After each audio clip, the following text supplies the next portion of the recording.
about good planning like to think in terms of regional planning, and this is a grant which is being applied for in collaboration with Tuolumne County. When the two previous speakers stood up and questioned what does transportation, what does good housing have to do with the goal of conforming to the requirements of reducing greenhouse gases? I say they have a lot to do with it. Good transportation planning means that you do have your centers of commerce and your housing located in such a way that people don't make increased numbers of trips back and forth in order to take care of their needs. So if you have a good transportation system and a good public transportation system, you can very effectively reduce greenhouse gases. The same thing is if you have the majority of people living in close proximity to the businesses that they're going to be using, and we keep talking about developing business in Calaveras. If we don't have people that live close enough to them to use them, they won't succeed.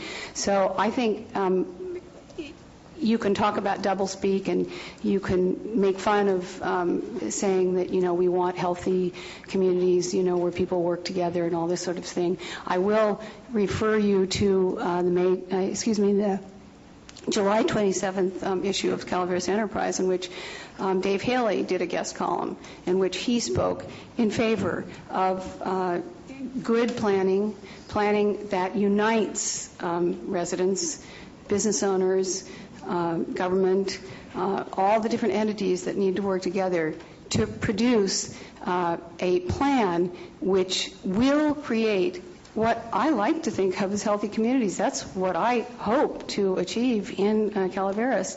And I do not see this in conflict with private property rights. The one other point I want to make is that we often, I've often heard the board and other people say, the state keeps making mandates to us. We must conform to this and that law, but they don't provide any funding. Here is funding for a mandate, and if we don't take it, we're still going to have to do the work, and then we'll complain, well, we can't afford it, so we're not going to do it, and then we won't be in compliance, and then the Attorney General will be coming around asking why we haven't completed the mandates that were put before us. So I think this is a wonderful opportunity. I think it's a good opportunity to show that we can work with our neighboring counties, and I support it 100%. Thank you very much. Thank you, Ms. Myers.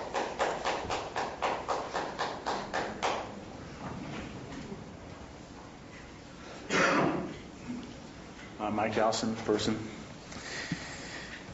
This grant is going to try to help facilitate, help implement a lot of different things.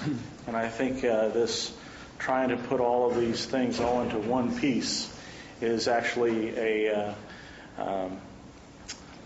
is kind of one of the big problems to me, is we're taking a lot of different codes. We've got AB 32 that they want to help implement. We've got SB 375, and on and on. In that packet that Al Segala mentioned, there's a whole section of all the different laws that they help implement.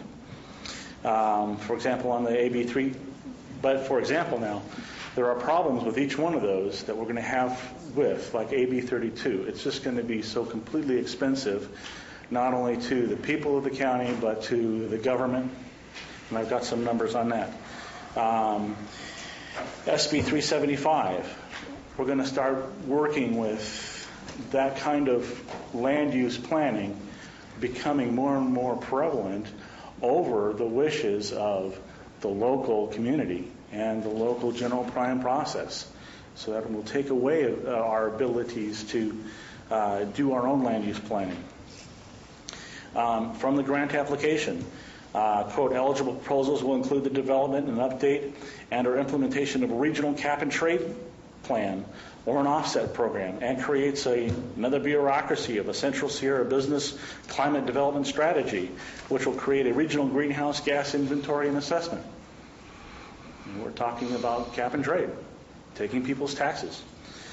Collaboration agreement, that this grant deliverables cannot be on conflict with an adopted regional plan.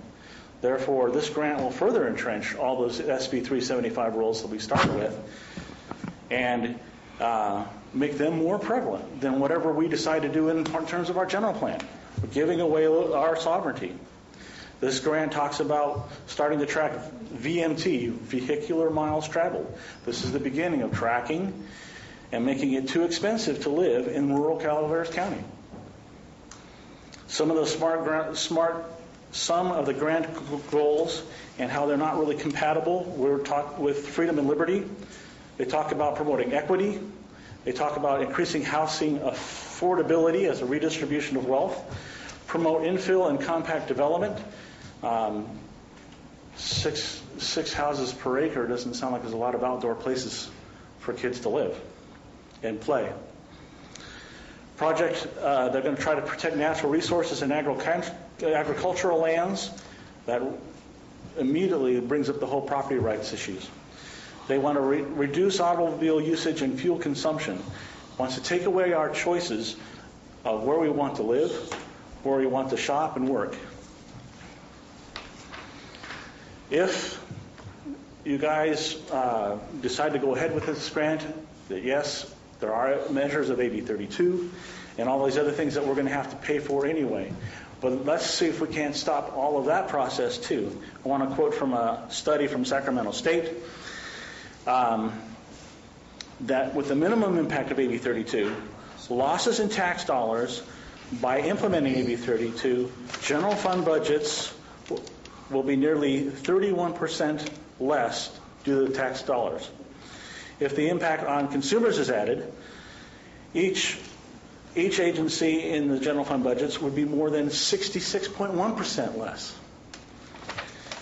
And if we add in the impact on small businesses, and small businesses are the core of Calaveras County, those will reduce the general fund budgets by nearly 81%. So why do we want to spend money, get a grant, try to implement these things that are eventually going to really kill our county's revenue? Seems we're working the wrong direction. If we do go ahead with this grant and try to implement all these things, I'm seeing it as just another nail in the coffin for property rights in the general plan. Staff is recommending that we partner with the tri-counties. There's probably a lot of political reasons. We can put more in-kind money in and have a better chance to get some of the bigger counties. I understand some of that stuff. But one of the problems of doing that makes our county a little less able to influence the direction of the spending of the grant. Finally, this funding is coming as a bond, which really takes from the future generations. We're going to be paying for it for a long time. And what are we really going to get from this? It's an administrative task. We're not really investing in something solid, concrete, long-lasting. We shouldn't be using bond money for administrative tasks. So I'm just saying we really shouldn't apply for the bond. We don't want to really further implement, if we can, AB 32, SB 375, and the other half dozen measures that are listed in the grant. Thank you very much. Thank you, Mr. Dawson.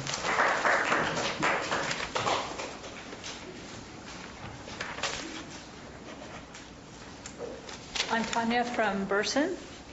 I wanted to talk about some of the economic problems caused by AB 32. And this grant's going to enforce something that we can't afford.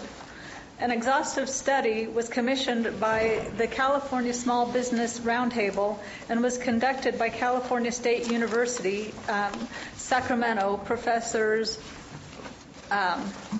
Varshni and Tulian. I'm not sure if I pronounced their names correctly. The study analyzed the potential economic impacts of AB 32 on the state, consumers, and small businesses. It found that the potential loss of output jobs, indirect business taxes, and labor income is substantial and significant. The sectors most affected will be energy, construction, transportation, and industry consumer. Small businesses drive the economic engine of California.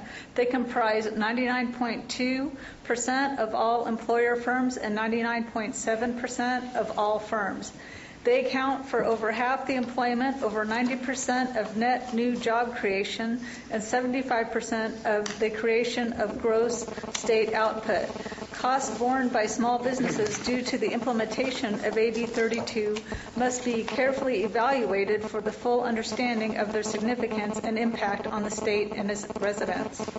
Currently, California is facing one of the highest unemployment rates, worst real estate markets with rising foreclosures, and people looking to move out of the state to find a more affordable living. Businesses similarly are faced with some of the highest taxes, utility costs, and unfriendly regulatory environment that will likely result in more leakages of businesses elsewhere.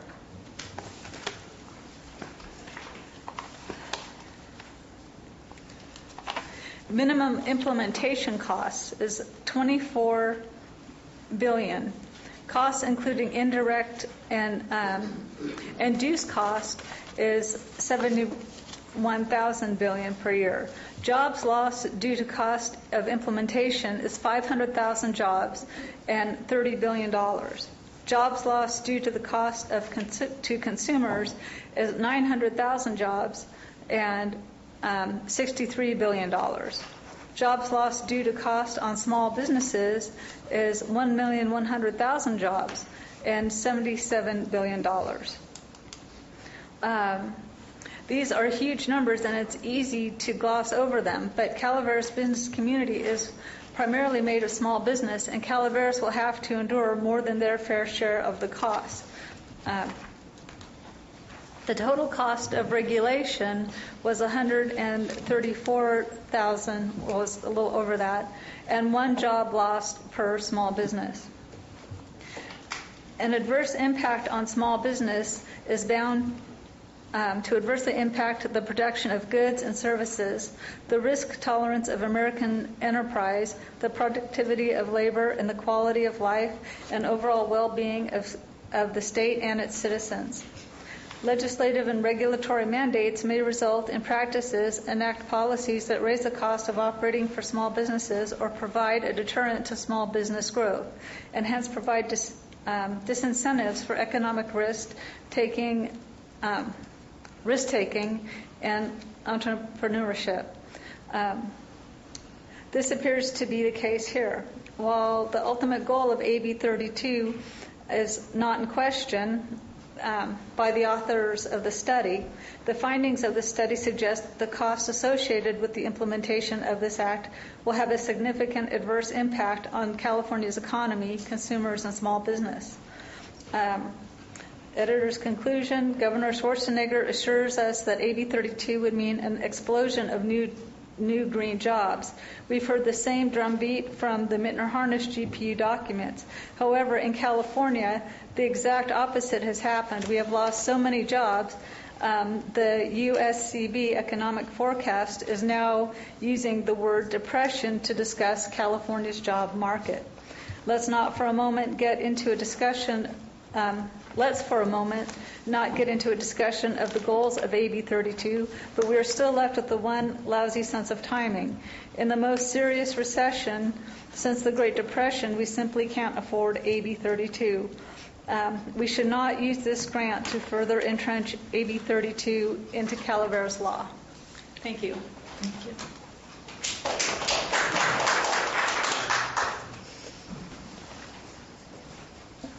Hi, I'm Don Payne from Sheep Ranch, and it seems to me that if the state is requiring us to address these issues and there's grant money available, then we should apply for that. Thank you. Thank you, Don.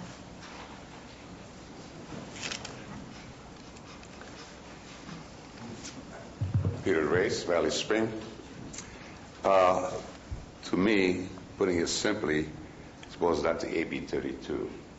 And it's fine. That is the law right now, even though it's going to be in November up to the constituents to say, do they want to postpone it and so on.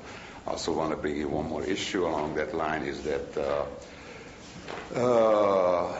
Dan Long, L-O-G-U-E, introduced AB 118 with Bill Berryhill and Tom Berryhill. The bill will begin to overturn the effect of AB 32. Folks, I'll be blunt. Some people like it, some people don't. If you think Valley Spring had a problem, this is county-wide problem on steroids, okay? It's not the grant, it's the principle of it. State wants to give you money back with certain strings attached. Do I want a civil engineer, basically roundabout, telling what my social values? It's bad enough they try to tell you what the definition of a family. There's certain, and some people don't like it, life, liberty, and property, folks. And there's a certain pendulum that's swinging. It's a question which side of the pendulum some of the elected officials want to be, upswing or downswing. I know you have your belief, and I respect it. I believe and respect the lady's belief that we should do something. And I encourage her to do something about it. She can drive an electric car. She might not make it back to Valley Spring or wherever she lives. Let's be up 40 miles. But God bless her, so let her do it. But those social and environmental responsibilities, I'm not looking for my elected representative to tell me what it is. I can see that it sounds real good. You're going to get money out of the clear blue sky, but there's strings attached. And people don't trust Sacramento or Washington because those strings are attached. And you're better off not going to bed with dogs because you're going to wake up with fleas, and you're the first one when the consequences, you're going to be hit. You're the closest one and the easiest to pick on. So please give a very serious consideration to it. If I have a minute, I'd like to read into the record. Ma'am, do I have it? Okay. It's on this topic that we have before us, correct? Yes, ma'am. It's the question of getting in this grant and so on, and the consequences come along. Air Resource Board evaluation AB 32 was flawed, and this was done by the Legislative Analysis Office, which is a nonpartisan office of California Legislature, which reached the following conclusion about the evaluation. The plan's evaluation cost and saving was inconsistent and incomplete. Some modeling was based on a key assumption that are suspect. Air Resource Board deemed all measures in a plan as cost-effective simply because they reduce greenhouse gas emission, whatever the cost is. Air Resource Board acknowledged that some of the cost and saving estimated is weak. Scoping plan is based on an uncertain assumption that fuel producer can produce ethanol and biodiesel at costs similar to the price of gasoline and diesel. The plan did not take into account the investment required by business to implement this plan and did not identify the type of disruption a certain parties could face under the proposal. For example, it is impossible business could lose money or go out of business. So in general plan, I'm sure we all want this county to grow and enjoy life. And in the long run, does this will help the growth and economical prosperity of Calaveras County, or is going to hinder it? And whatever the results you're going to come up with, you're the first one to hear it from us. This is Valley Spring on steroids, because it's a lot more wider range. Thank you very much. I appreciate your patience. Does anyone else have anything they'd like to say on this topic? Melissa Eads, Tuolumne County Transportation Commission. I'm just here to share with you a few of the things that Tuolumne County has been thinking about in the consideration of this grant application. Tuolumne County has approved staff time to begin writing the application, and the Tuolumne County Transportation Commission has also supported the effort. We plan on taking a draft application to our Board of Supervisors, I believe the third Tuesday this month. Some of the things that we've been considering is looking at this effort as a long-term planning effort to create healthy, economically sustainable communities in the Central Sierras. We're looking at this as a way to increase our planning efficiency by integrating economic development, land use, transportation planning, and public health all cornerstones of our public infrastructure. We are also looking at this project through the greenhouse gas inventory assessment as a way to streamline the CEQA process for individual developers and individual projects, because each of them is required to do an assessment, and they could tier their process off of the county process, saving them time and money as they choose to invest in our communities. We are also looking at this from the complexity that we're facing in community problem solving, that the issues are integrative and complex. And I think one of the strengths that we have in Tuolumne County is the strong support from diverse representatives throughout our community. We have the support of our economic development director, who considers the incorporation of an economic development vision tied to land use and transportation policies as critical for our economic competitiveness. He hopes that we can develop strategies to help increase and develop qualified workforce, increase our access to job centers, and ultimately decrease our commute times, keeping employees working within our region. We also have the support of Dr. Stolp, our public health officer. With the healthy communities component, he's been quoted as saying, how we build our communities is such an invisible yet important part of our public health. And so we're looking at utilizing that component to start the discussions on walkable communities and what it is residents are looking for as they choose to live within our region and how it impacts their overall health. And also, one element of the healthy community strategy is we know that how we design our communities either promotes or hinders civic engagement, our ability to interact, and our ability to get involved. So I'll just leave with one short fact about Tuolumne County. We know through our blueprint planning efforts that in Tuolumne County in the year 2050, we will have a $150 million shortfall in the cost of our needed road improvements and the anticipated revenue. And so we're looking at this as an opportunity to address those issues now.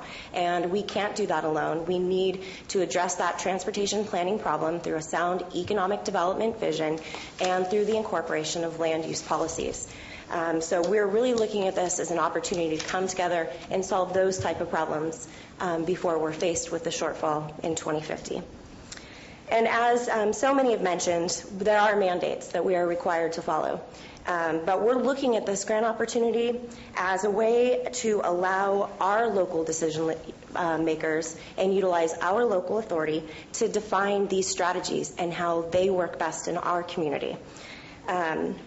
And so our hope is that this investment in our public dollars will continue to promote the quality of life in Tuolumne and Calaveras County while increasing our economic competitiveness throughout the region.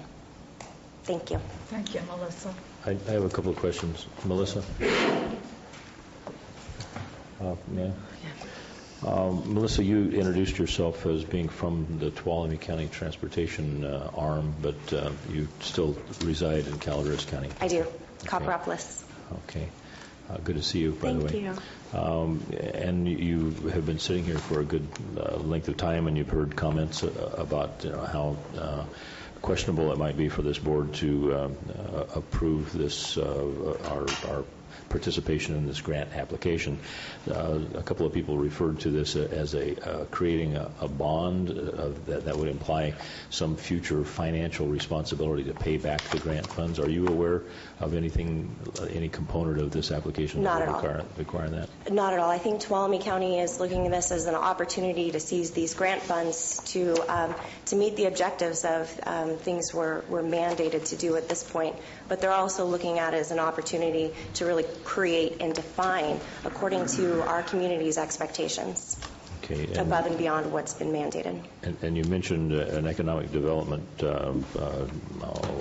coordinator, director. What is that gentleman's name? Larry Cope. Larry Cope. He's, I believe just recently he was appointed to a state Economic Development Commission representing both Calaveras and Tuolumne County. He doesn't do that through his position with Tuolumne County. That's a separate venture, but he's the Economic Development Director for Tuolumne County right now. Okay, I have recently heard some fairly loud suggestions that Calaveras County should be following the examples that have been laid out by Mr. Cope in his recent year and a half long activity in Tuolumne County. He, from all appearances, he's doing a great job for your county, Absolutely. right? Okay, and I take it that Mr. Cope is a supporter of this application? He's supported the application. I believe he's taking it to his commission as well. And I think that this is a great opportunity for both Tuolumne County through a collaborative process, but each independently to identify the strategies and implementation measures as it applies to economic development and what works best for you as a county. Okay. My last question is I hope that you're really paying attention to what's going on over there so that when you move back here you can help us do what they're doing. Absolutely. Well, that's why I'm here today. I have a question. Yeah, Melissa.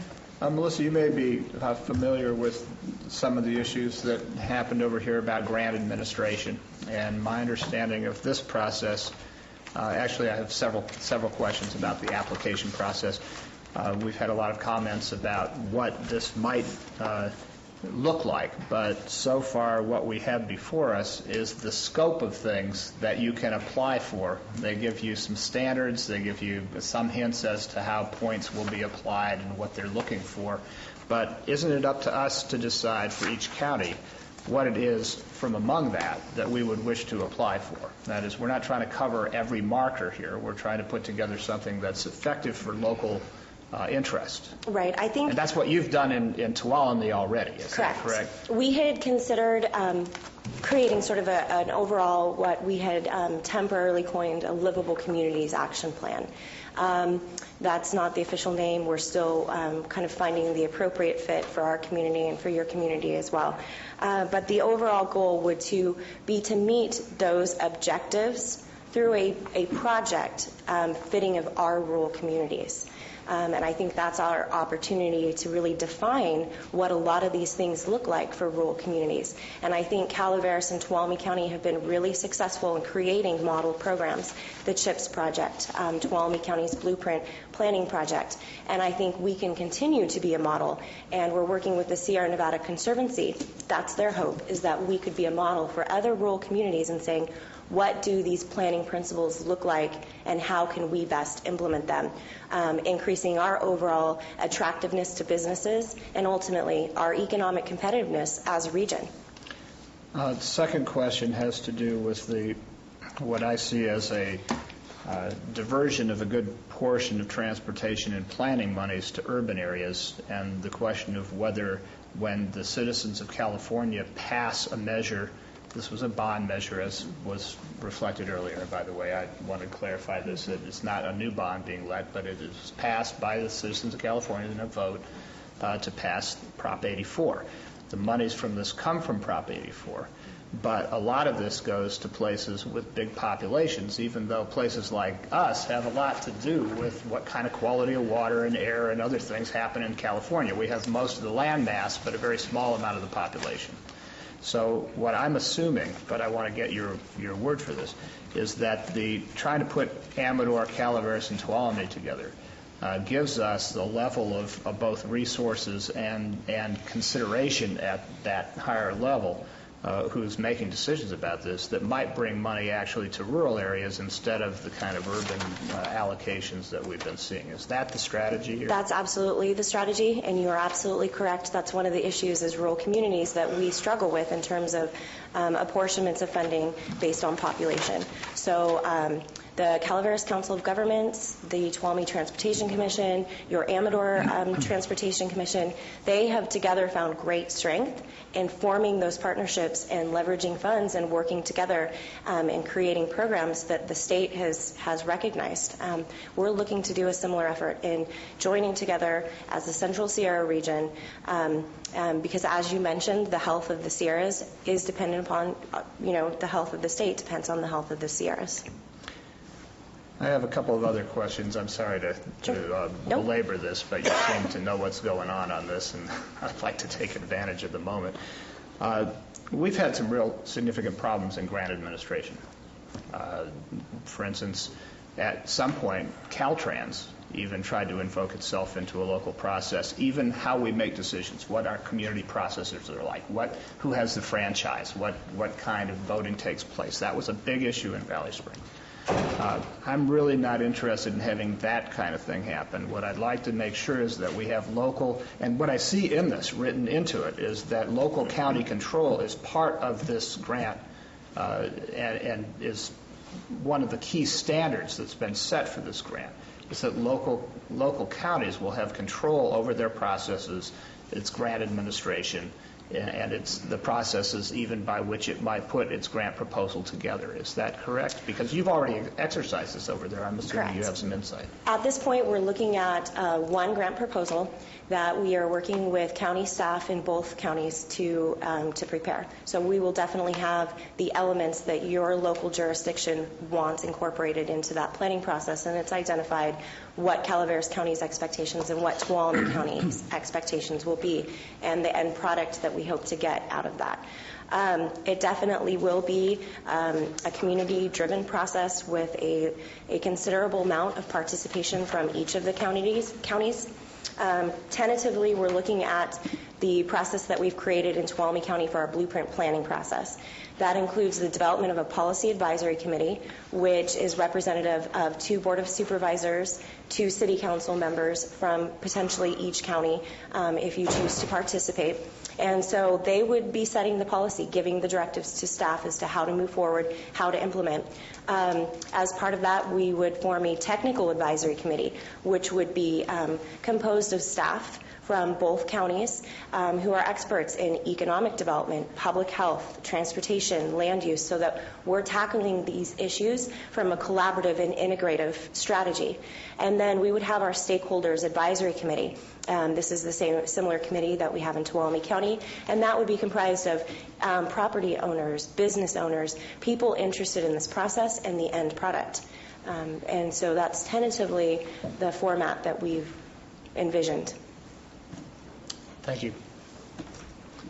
Does anyone else who hasn't spoken have a comment they'd like to make? Yes, please. My name is John Hull, District 4, and not all government money is good money, and I'm only suggesting to the board that you be very, very diligent. Everybody here has heard about in the educational system, the race to the top, free money from the government, but Valley City Union School District rejected it because when they really dug into it, the strings attached weren't to our benefit. So our district hired a consultant for $12,000, and we now have a 21st century plan that's being implemented this year called the 4 C's, and 21st century modeled after a book that Dr. Tony Wagner published.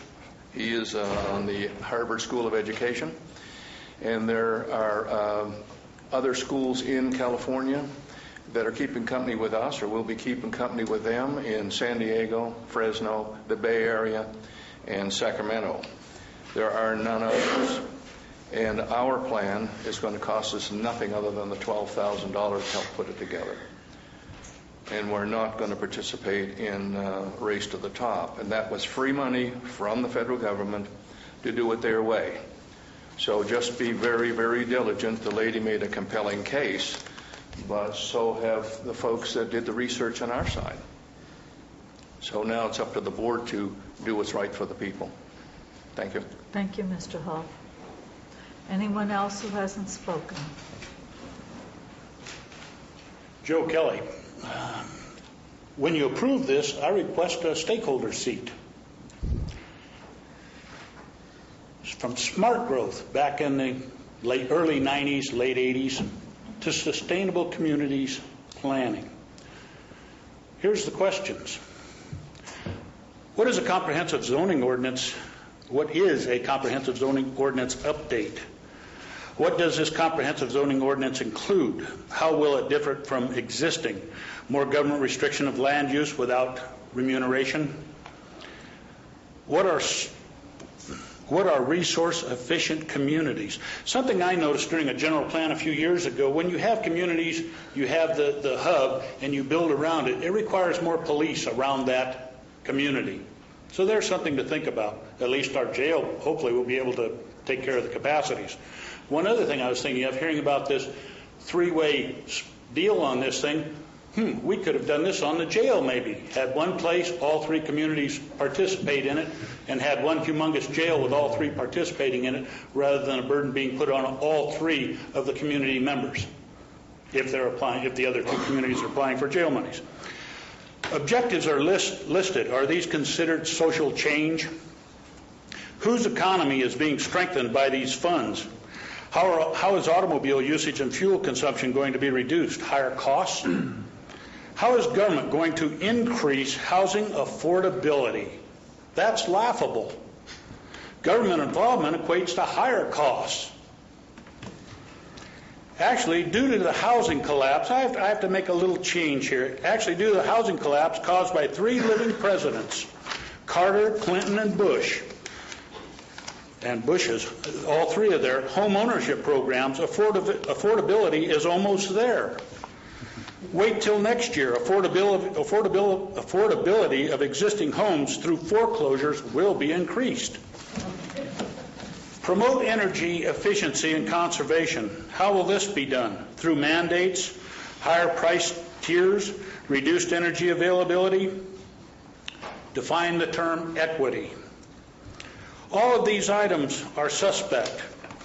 Other items that need to be added to provide transparency: a sustainable study of quantifying population to infrastructure, a build-out number and time frame. Our own housing element doesn't even have this information in it. I have not seen it anywhere in the general plan to be discussed. When, as a person that went to a stakeholder meeting and asked at the housing element, it's not our job.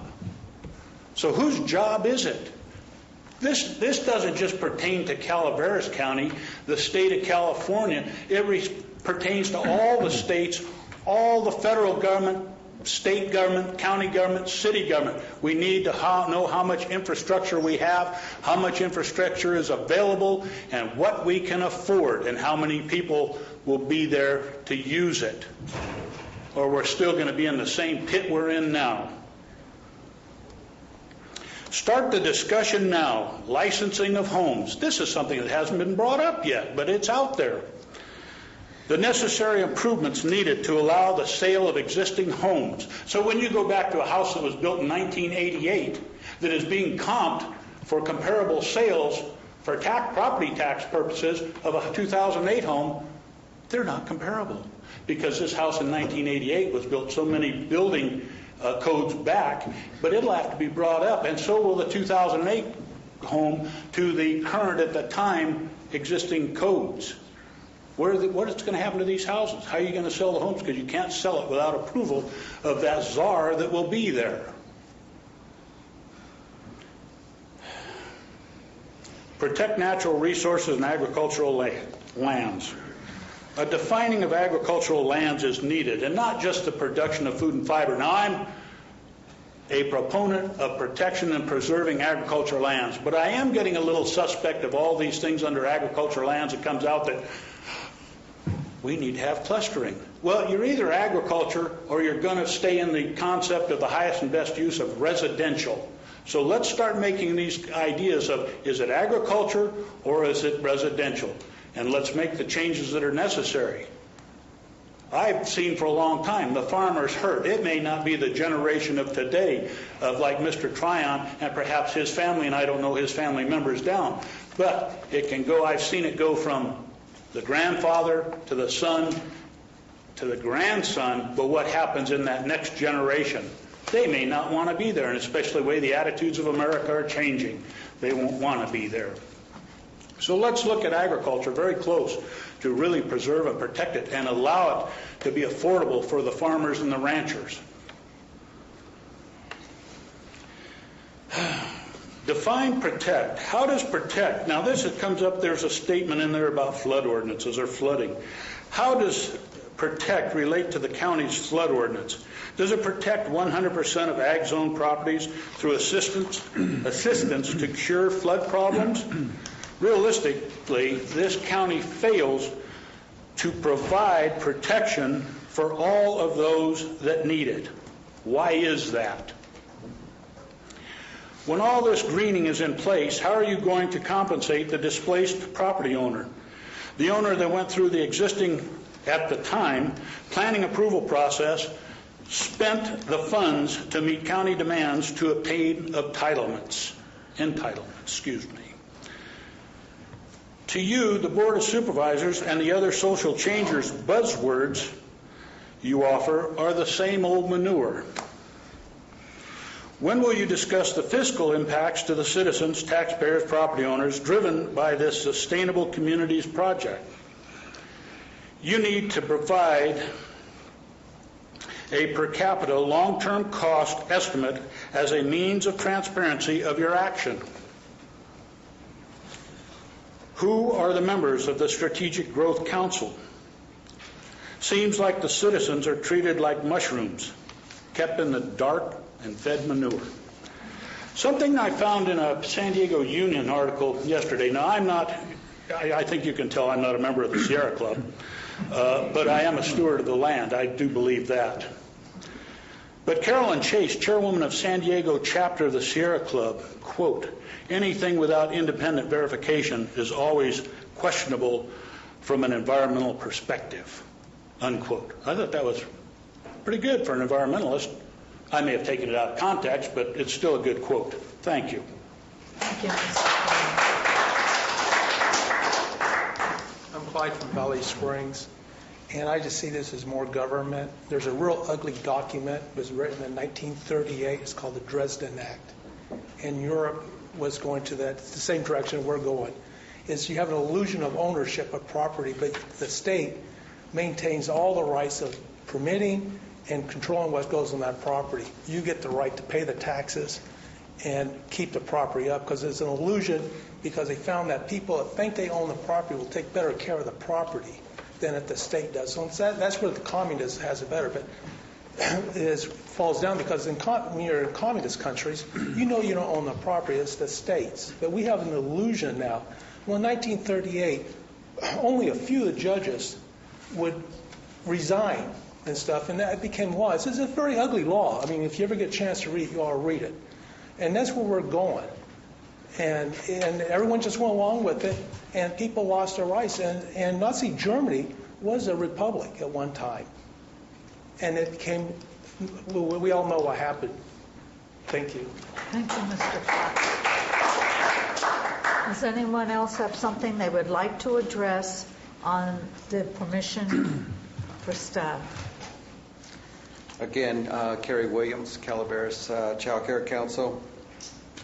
So what do I go back and tell your children? No, could you please Our address children, the board? the grandchildren? Thank you. We'll tell them for you. Thank you. Could you please address your comments to the board? Thank you. I'd like to be able to go back to the children of Calaveras County to be able to talk about the vision for Calaveras County, the vision for the future, as the vision that was created by our children, our community. They envisioned a county of slow planned growth. They envisioned the county that had at their core preservation, the history and natural beauty of the county. Be managed by, this is from a council that represented children and talked to children a lot. A county that was managed according to a thoughtful community development plan that produced more jobs, offering a living wage through a diverse and sustainable economy. Offers support to parents for working and staying off welfare. For having a county that included families and children in its planning. We're losing our children and our families. Support local businesses and turn support. So I'd like to be able to, and a future that provides sufficient amounts of warm, clean, affordable housing a future that increased the transportation options and bike lanes in the communities. In other words, safe routes to school and opportunities for kids to walk to schools. An opportunity for kids and families to live in communities that created a county that created healthier communities, healthier individuals, communities that have and produce quality schools, that had safe and clean air, safe and clean environments, meaningful employment, and a sense of belonging. I want to be able to go back and tell children of Calaveras County that this county supports creating healthier communities and healthier individuals and greater opportunities for the future for children. Somebody asked, what's the definition of equity? Including children in that equation is the definition of equity. Thank you. I think we're sort of getting out of the scope of what this grant application is for and the specifics of what Calaveras County would use the funds for their share. Dave, would you like to come back and reiterate specifically what is being asked for, specifically if it is receive what Calaveras would use their funds for, and if we don't get it, where the funds would come from, because we have to do the zoning ordinance update. Right. And anything else you might like to address? Well, what we're asking for today is direction to prepare an application for the grant. And then if we do get the grant, then we would start a planning process. And the process that we're envisioning would include helping us find a way to address these greenhouse gas requirements that we need to address. That are required. That are required. And so that's we're envisioning doing on a regional level, but in a way that each county can have its own little tweaks on how it might be implemented. The greenhouse gas inventory is pretty straightforward. You inventory where you're getting emissions now, but then how you address these in the light of AB 32 or the CEQA guidelines, each county could come up with their own unique little twist to that as they implement it. And then we're also looking at updating our development/zoning code, because as the new general plan comes into adoption, we need to make sure our zoning is in compliance with that new general plan.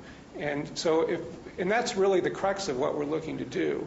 I think we have some unique opportunities in our area because we are rural, and if we get the resources to address these issues ourselves, we can look at more creative ways to meet the state's requirements, but in a way that makes more sense for our way of life and our economies here. For instance, we have probably a lot more potential sequestering of carbon opportunity here, which could easily make development a little bit easier because we could come up with mitigations, that sort of thing. But in general, all that stuff would be sorted out when we go through the planning process, which would be done with the resources from the grant. And those, by the grant itself, are required to be a very public process. We need to make sure we're reaching out to all aspects of the community and receiving input from them as we go through this. And then, so the sequence of events would be, if you gave us direction today to write the application, we'd do that, and then we'd have to come back to you by the end of August, because the grant's due the end of August. So probably the last meeting in August, we'd be back with our proposal, and you'd have to adopt a resolution supporting that so that we could actually apply for the grant.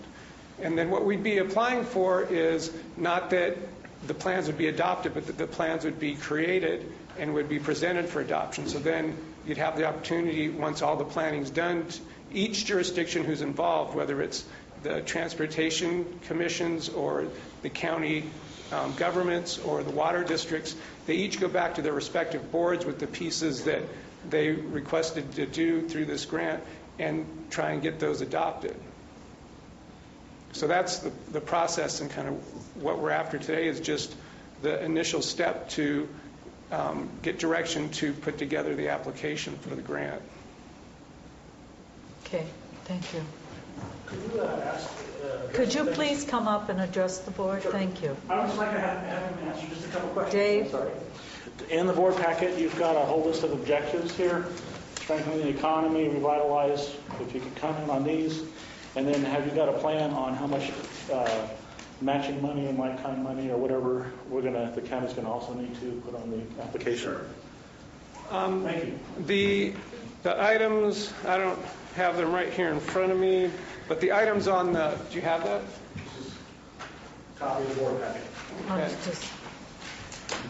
So these are basically what's in the grant guidelines that they would like folks to address. And at this point, since we haven't done all the planning, this is pretty much just the laundry list of what the kinds of things that are possible to be addressed on this grant.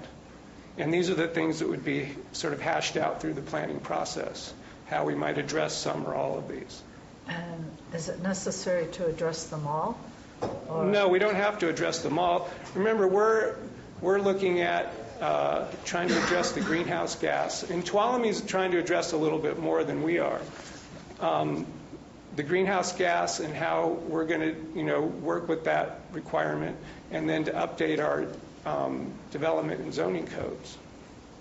And so some of these may have it's arguable that you could, depending how your zoning code is done, if it's sort of streamlined and your environmental review process is done well and you have already, environmental reviews already done at the county level and developers can tee off of them, it can really streamline your development process, so that could be argued as a way to strengthen the economy. Things like that. His other question, what was your other question? The cost. The cost. The grant does not require any in-kind from the applicants. What they do, what they are interested in more than that is what they call, I think, your organizational capacity. And essentially, when I went to the workshop on this last Tuesday down in Sacramento, this question was asked, and the response was that what they're interested in is communities that are already moving in a direction and need help to go further in that direction. They want to see, like in our case, we've got a general plan update underway. It's going to require us to address greenhouse gases. It's going to require us to update our zoning code. We're struggling with having resources to do that in a comprehensive way. So our organizational capacity is that we already have this general plan underway that presumably will be finished sometime in the not too distant future. And then we need help to implement these aspects of it. But there's no requirement for, money or staff time or anything like that. They're more interested to see that we're moving in a direction, and this grant would help us get farther in that direction, as opposed to a group that's saying, well, we'd really like to update our zoning code someday and has really done nothing in preparation yet. They just say, oh, let's do this and try and update it. So they give preference to the organizations that are already moving in a direction. Thank you, Dave. Does any of the board members have any questions or comments of Dave? I'll ask the same question I asked Melissa. I'm interested in grant administration. Let's say we get this. There are various state agencies and people are all talking about strings attached and who might come in and dictate to us what the terms or what the processes or what the outcomes might be here in this county. Other than what we put in our application, are there any other hidden strings attached or agendas that will be brought to bear, and if so, under what agency?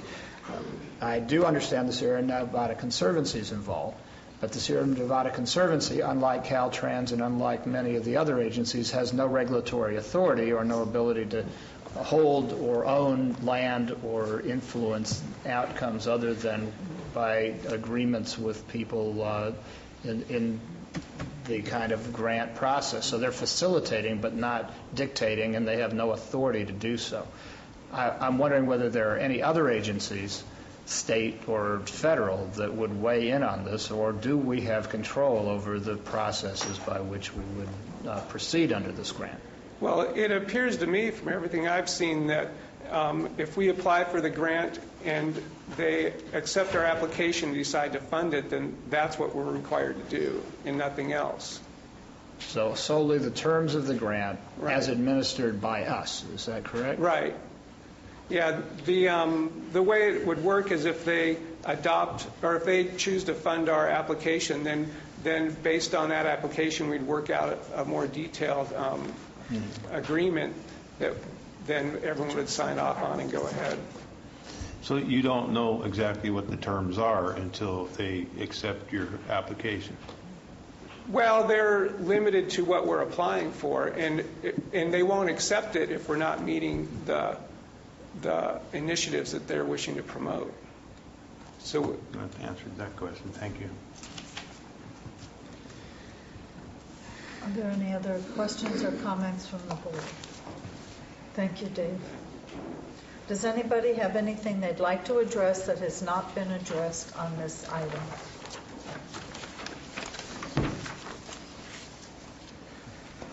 Madam Chair, I just wanted to get some clarification on some statements that have been made thus far.